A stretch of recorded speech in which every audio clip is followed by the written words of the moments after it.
First time kong gumawa ng boho theme cake for today's video. Hello mga sukake! So for today's video nga, ito yung ating boho theme cake na ginawa ko pa last October 1. So as usual, late na naman po ang ating upload. Dahil nga po ako ay nagtitipid sa pag-upload ng aking mga cake video, gusto ko pa isa-isa lang dahil mabilis magtampo si Lolo M. Ang gusto po kasi talaga ni Lolo M ay lagi kang nag-upload everyday or consistently para ang yung dashboard ay hindi mamumula at hindi magkakaroon ng regla.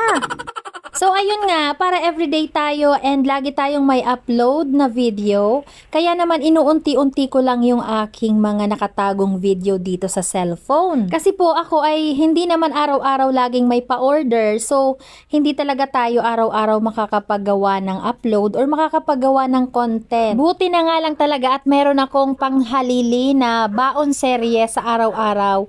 Kapag Monday to Friday, ayan po ang pinupush ko talaga yung everyday na vlog sa aking baon serye. So at least kapag ganon ay hindi magtatampo ang ating dashboard. Kapag kasi halimbawa na bumaba yung iyong dashboard, alam to ng mga content creator din katulad ko, sobrang hirap niya na talagang makabawi and ang tagal bago ulit maging green yung iyong dashboard. Kaya as much as possible, gusto ko talaga everyday meron akong naa-upload. Kasi alam mo yon, dito din talaga ako minsan umaasa sa sahod ko dito sa Facebook. Yung iba kong pang fans sa mga kailangan ko, sa mga kailangan namin sa bahay, kapag nasa-short kami sa budget. So ayun, syempre meron ka na ding obligasyon sa iyong viewers. And madalas hindi ko talaga hinihingi yan sa asawa ko, yung mga pang pag-giveaway ko sa mga viewers ko.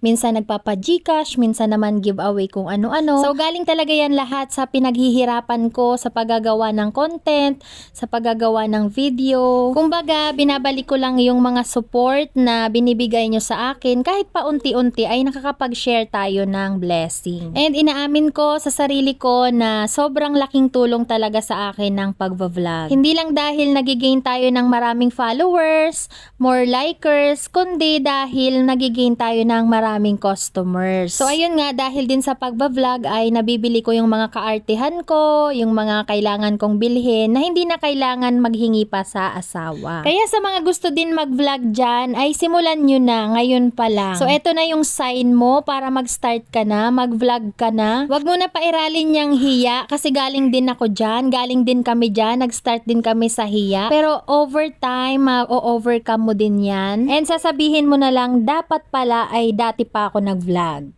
Ganun. So, dahil dyan ay tapos na ang ating cake. Sabihin ko na lang yung details ng cake. Ito ay size 7x4. Moist chocolate cake flavor with ganache filling. Meron siyang fondant details, yung bear and yung clouds and yung rainbow. Sa customized name topper naman, yan ay pinagawa ko kay Miss Carissa sa Artsy by CA.